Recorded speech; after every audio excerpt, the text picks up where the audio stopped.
I'm not going to give you a sob story this morning, but in order to preach about what I feel called to preach about today, I have to preface it by saying that the last year or so of my ministry has been unquestionably the most challenging year of ministry I've ever had.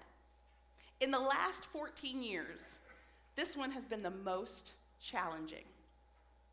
Not the most unhappy, not the most anxiety-inducing, not the most frustrating, not the most heartbreaking, but the most challenging.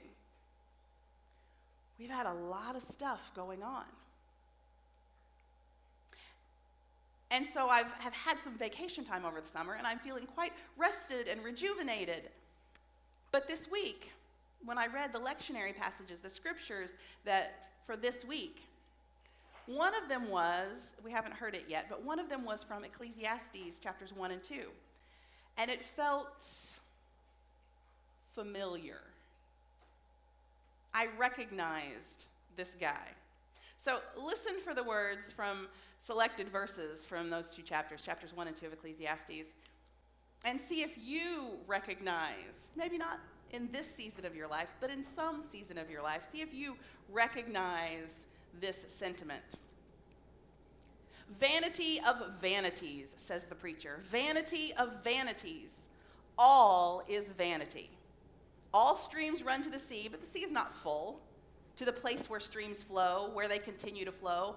All things are wearisome, more than one can express. The eye is not satisfied with the seeing. The ear is not filled with the hearing. What has been is what will be. And what has been done is what will be done.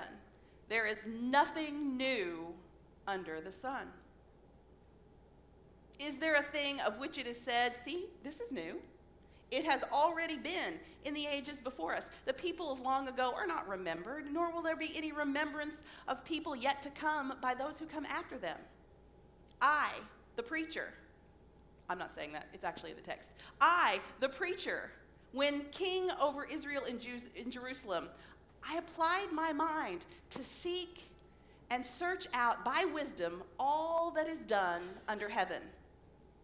It is an unhappy business that God has given to human beings to be busy with.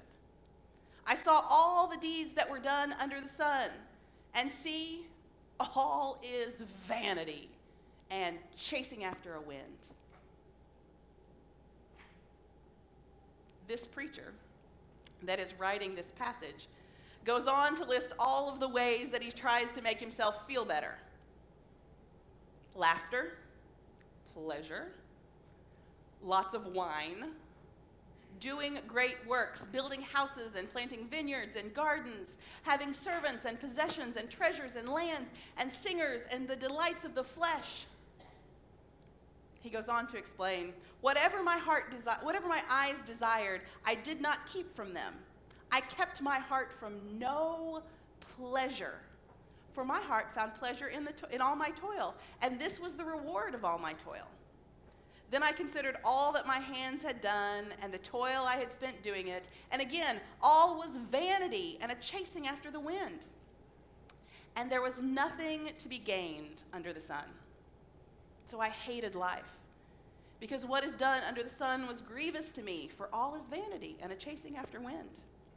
I hated all my toil in which I had toiled under the sun, seeing that I must leave it to those who come after me, and who knows whether they will be wise or foolish.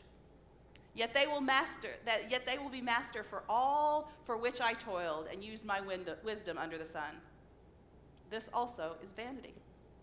So I turned and gave up my heart to despair concerning all the toils of my labors under the sun. What do mortals get from all the toil and strain with which they toil under the sun? For all their days are full of pain, and their work is a vexation. Even at night their minds do not rest. And this also is vanity. He's an optimist, that guy. No, he's not an optimist, but he's struggling to figure out what matters, and he's tried everything. Now, granted, he's in a position of privilege, right? He's in a position where he's got lots of things he can try. He's clearly spent lots of time on lots of things that he's eventually figured out don't matter. What matters? What is the meaning of life? You might say that it's the ultimate question, the question of meaning in our lives. In the highly entertaining book, The Hitchhiker's Guide to the Galaxy, see, I knew this crowd would know that book. The author of that book, Douglas Adams, in his very British humorist sort of way, he very helpfully gives us the answer, as he calls it, the answer to the ultimate question of life, the universe, and everything. The answer is 42. It probably comes as no surprise to you that much of the rest of the book is spent with the characters of the book trying to figure out, well, if the answer is 42, what in the world is the question? In the passage from Ecclesiastes, I don't know if the preacher is looking for the answer to the meaning of life or if he's looking for the question of the meaning of life. But I do know that the preacher struggles with whether or not life has meaning, whether what we do matters at all. Probably on our best days, we don't wrestle with the question of does what we do matter. But on our worst days, I bet the question's crossed our mind. Does what we do matter? Does our life have meaning? The preacher in Ecclesiastes speaks honestly of a sense of despair. All is wasted, all is meaningless, all is vanity, nothing fulfills, nothing satisfies. He looks back at his quest for fame, fortune, sensual pleasure, wisdom. All of them have been successful. He's gotten what he wanted. He achieved the goals he was pursuing. And yet, it was all wasted. Still, he cannot find that which his heart longs for, that which would satisfy his deepest longing. Nothing changes. For him or for all humankind. Day to day, generation to generation, there is nothing new under the sun, he says. He comes to believe that there is nothing that he or any of us could do to change or improve anything. There is nothing that he or any of us can do to achieve anything of lasting value. There is no legacy to leave behind, and even if there was, there's nobody to leave it to. In the eyes of the preacher, at this stage of his life is utterly futile. He is tempted just to give up. The Hebrew word that he uses is havel, and it gets translated as vanity. You heard it a lot, every other sentence, and sometimes every sentence. Vanity of vanities, all is vanity. But vanity isn't a complete translation of that Hebrew word. Havel describes that which is fleeting. The text sometimes uses the term ephemeral. It's a puff of smoke. It cannot be grasped, it cannot be made firm or hung on a wall, and it perfectly describes the way the preacher sees life at the time he is writing. Everything passes away, nothing endures, and so consequently, nothing matters. Our lives are completely different from the preacher's. And yet, there are some extraordinary similarities. For the preacher, there is nothing new under the sun. For us, especially if we have lived a good many years, the world is new every minute. Through science and technology, our world changes so dramatically from one minute to the next that it becomes almost unrecognizable overnight. Yet, too often, we still feel like we can't change or improve anything. I don't know, maybe it's just me, but one look at the news this weekend, and all I could think was, oh, not again, right? But you flip just one channel over, and we see a different picture. We are living in a celebrity-oriented culture where trends matter. Everything is trending this and trending that. But loyalties are very fickle. It's no longer about keeping up with the Joneses. It's keeping up with, I don't know, the Kardashians. And if we do try to keep up with someone else, to join in that lifestyle of seeking newer and better and more stuff, then too often at the end of all that striving, at the end of that grasping, there is still that deeper yearning in our hearts that no amount of stuff can ever satisfy. We are still grasping after that which is fleeting, ephemeral. We are still searching for meaning. Or maybe not. Perhaps some of us have become like the preacher. We've stopped grasping, we've stopped seeking. Instead, we've become cynical. We've given up on the search for meaning, and we cry out, "All is vanity." Or to quote another famous character, "Bah, humbug." The search for a meaningful life is universal. It is a holy longing to yearn for the infinite among the finite, to desire a sense of certainty that we matter, to want the security of the knowledge that life has purpose, that our life has purpose. And for as many people as there are in the world, approximately 7 billion of us, there are just as many ways to respond to that longing, to try to fill up that emptiness. What do we do in response to those longings? Where do we look for answers to our questions about life's meaning? For each of us, the answer may be a little different. Perhaps we gravitate toward a utilitarian philosophy, which says that everything has its function, that work is our reason for existence, that only our deeds give us value. Many of us perhaps ascribe to a more Epicurean philosophy, which is all about materialism. What we own and the experiences we have, those are the things that give our life meaning and purpose. Then there's something I like to call the perception philosophy. I've coined that term. No great philosopher in the world is going to tell you is going to use that term. I made it up. But those who live their lives according to the perception philosophy believe that the opinions of others give our lives value. Ooh, that's a dangerous one. Longing is holy, and our drive to satisfy that longing is divine. It's God-given. We don't always answer that longing in the way God intends for us.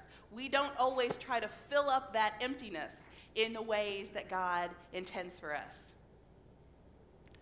But even when we make questionable choices, it doesn't diminish the holiness of the longing. Without it, we would never seek for God. Without it, our life can never be authentic and abundant. Without it, our life is just existence. Our life is just vanity. But our culture, even many of our spiritualities, are frantic and grasping, are desperate for meaning. They do not see the holiness in the longing. Fortunately, the preacher saves us a step or two.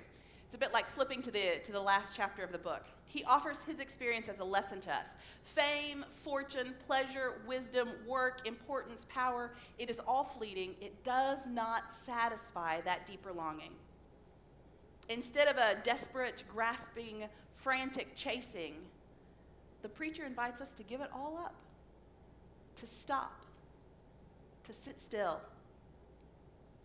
to remember that our deepest identity is in God. Our deepest identity is not based on our doing or our owning or our having. It is relationship-centered. And the quality of that relationship, the quality of our relationship with God, affects the way we view life.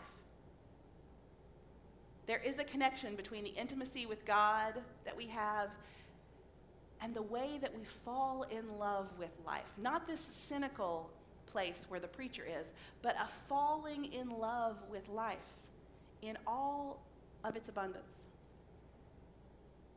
Jesus was accused of being a glutton and a drunkard. He loved life. And no one could question his intimacy with God. As a people of faith, we're not asked to turn our back on the world. We're asked to be in such deep communion, such deep relationship with God, that whenever we eat, drink, or be merry, whenever we make a purchase or go on a trip, whenever we seek wisdom or delight, that we do it as an act of faith. There's a Buddhist saying, now I don't know very many Buddhist saying, I confess, but there's a Buddhist saying that says, prayer is like a finger pointing at the moon. If you look at the finger, you miss the moon.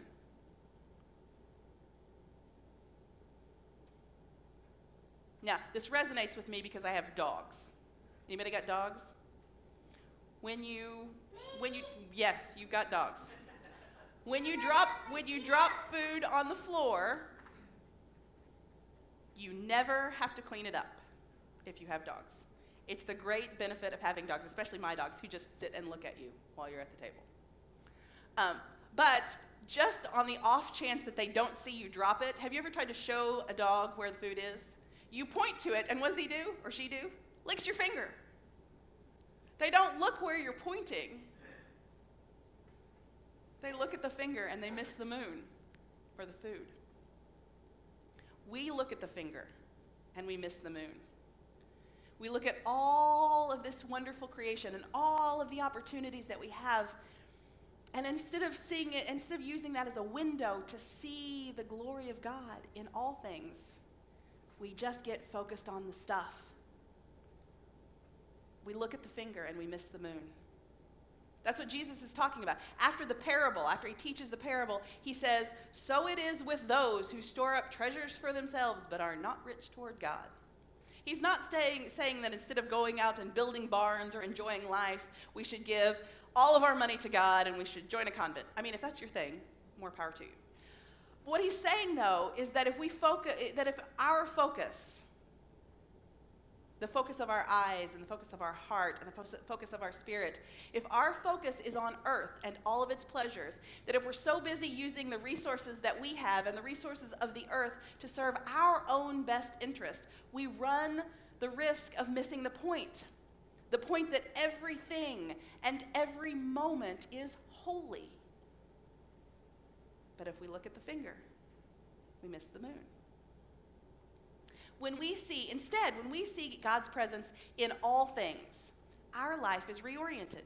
We can be still in the world around us. We can be really still in the world around us, knowing that we sit in the presence of God. We can give up the frantic searching and instead allow our priorities to be reoriented to God's priorities. We can simply be with God in every moment. But if we look at the finger, we miss the moon. This is something that the poets understand. The poet Elizabeth Barrett Browning wrote, "Earth's crammed with heaven, and every common bush afire with God. But only he who sees takes off his shoes. The rest sit round it and pluck blackberries." Earth's crammed with heaven, and every common bush afire with God. That might be my favorite line of poetry ever. But maybe a tie for first place or a close second, I don't know. It's hard to compare poetry. But Mary Oliver wrote another pretty amazing one. She wrote, "Who made the world? Who made the swan and the black bear? Who made the grasshopper? This grasshopper, I mean. This one who has flung herself out of the grass, who is eating sugar out of my hand, who is moving her jaws back and forth instead of up and down, who is gazing around her with enormous and complicated eyes. Now she lifts her pale forearms and thoroughly washes her face. Now she snaps her wings open and floats away. I don't know exactly what a prayer is. I do know how to pay attention, how to fall down into the grass, how to kneel down in the grass, how to be idle and blessed, how to stroll through the fields, which is what I have been doing all day.